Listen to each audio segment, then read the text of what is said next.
TCI is brought to you by Unbridled Song, sire of 14 Grade 1 winners, including 2012 Forgo winner MC.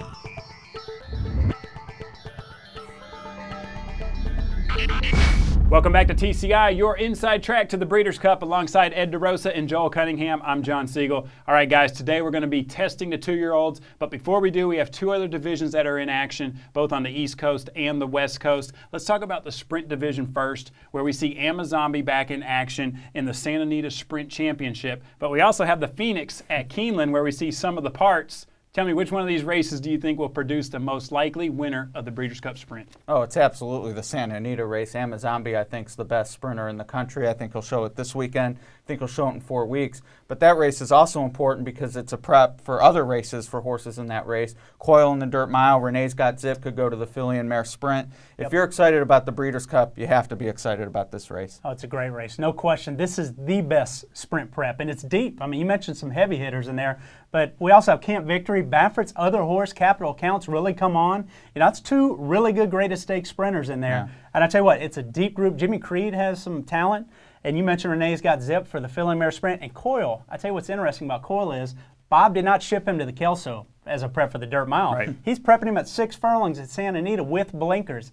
To me, I think Bob's trying to work some speed into him to really get him forwardly placed in that Dirt Mile next month, because I think he knows that the Santa Anita track, you need to be sort of forwardly placed to have success. So that interests me a little bit, but Amazombie's where it starts. All right, so here at Keeneland, somebody's going to punch their ticket to that Breeders' Cup Sprint. You don't think the winner of that race will really have any significance? Absolutely not. None. Yeah. Oldest stakes race in the country, and that's about it. All right, let's also talk about the Breeders' Cup Turf, because we have 2 preps both on the East Coast and West Coast again. Here at Keeneland, we have a very deep group in the Shadwell Turf Mile, including Wise Dan. JC, you told us a few weeks ago you thought Wise Dan would not run again until the Breeders' Cup. They're bringing him back. You surprised? I'm very surprised, just because it's an aggressive move.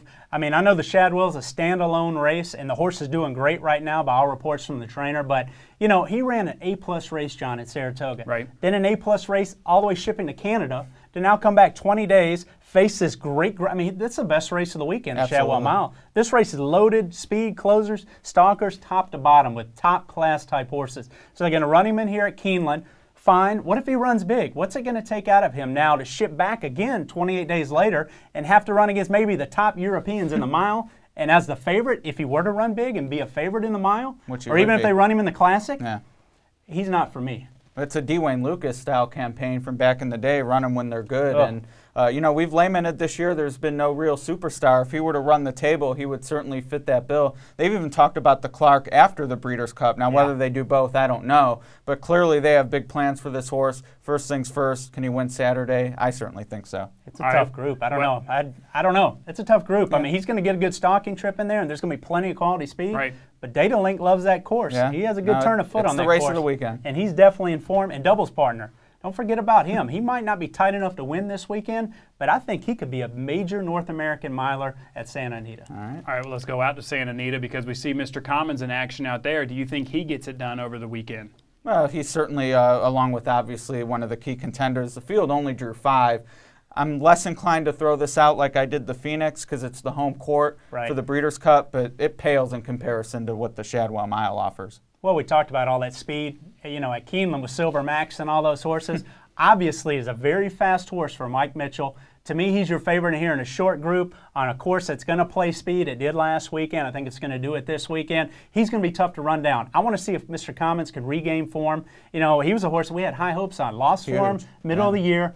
Kind of returned to form last time out. Just fell short to, obviously. I want to see how he finishes in here, see if he's a top local contender for that mile. But obviously, to me, it has a big leg up this weekend, but he's only going to inject pace in that mile next month. All right, guys, it is time to go back to Keeneland because it is time to test the 2-year-olds, and the Alcibiades is always a big race for that. They draw a full field of 14 in here. Ed, who do you like in this race? I like Rose Gold. She's won her races by open lengths. I think when we talk about the Frizette, we're going to talk about a couple other fillies who have won by open lengths who are going to be favored. Rose Gold won't be. I think she'll be overlooked coming out of those Calder listed stakes. But Awesome Feather came out of those stakes and won the Breeders' Cup Juvenile fillies at Churchill. This is Polytrack, some questions to answer, but she's blitzed her rivals, and those are good 2-year-olds down there, so she's my pick. You know, who knows who's going to win this race, John? It's on the Polytrack, and I love Keeneland, but is this a real prep for me for, going to California on the dirt?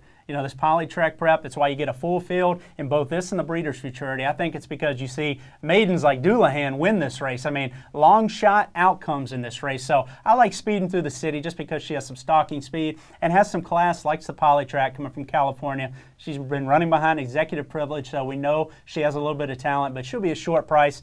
And honestly, the bottom line for me is this race will not produce a Breeders' Cup Juvenile Fillies. It might produce a Juvenile Fillies turf like Stephanie's Kitten last year, but it won't produce a Juvenile Fillies contender, in my opinion. All right, let's go out now back to Belmont, and I want to talk about the Frizette because we got two fillies. You mentioned winning by open lengths. I mean, you combine My Happy Face and Dreaming of Julia's last time effort, 37.5 lengths. It's got to be one of these two fillies, right? Yeah, absolutely. They just stand tall among their generation, at least in this group. I do like Executive Privilege and Kowai Katie better, but they're not in this race. It's one of those two. I'll go with My Happy Face because I wasn't as thrilled with Dreaming of Julia's maiden win. Granted, she keeps stretching out, and that's what she's bred to do, but for now, I'll stick with the speed on the inside. I love Dreaming of Julia, especially around those big turns at Belmont. I mean, the future's in front of this filly. I mean, you're looking at an Oaks filly next year, in my opinion. When you look at that pedigree and her running style, I think she's just going to get better and better. So, with My Happy Face drawing inside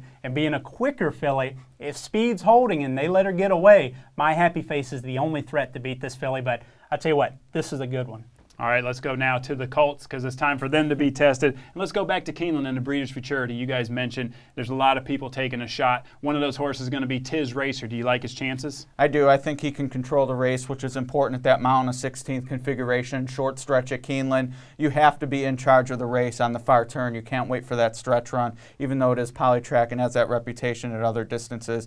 But I like how he can control the race. I do think this race is less likely to be a Breeders' Cup dirt prep than the Alcibiades. I think it could be a prep for maybe the Juvenile turf, but not the Juvenile again because it's Polytrack, John. So when I look at the major prep coming into this Breeders' Futurity, you look last year, the Width Anticipation Stakes at Saratoga on turf around 2 turns. Doulahan came out as a maiden, won the Breeders' Futurity. I look at Balance the Books by Lemon Drop Kid, should be able to handle the Polytrack, and then Charming Kitten for Todd Pletcher and the Ramseys. Those Kittens' Joys, they love the Polytrack. The tails of the cats, the Kittens' Joys, I really look for them in terms of pedigree. So I think Charming Kitten with his tactical speed, he's going to be tough to beat. All right, one more race, guys, before I let you go, and that is the Champagne. We saw Union Rags win this race last year. We got Shanghai Bobby and also Arch Warrior, a horse with a ton of hype around him. Who do you think gets it done? JC, you first this time.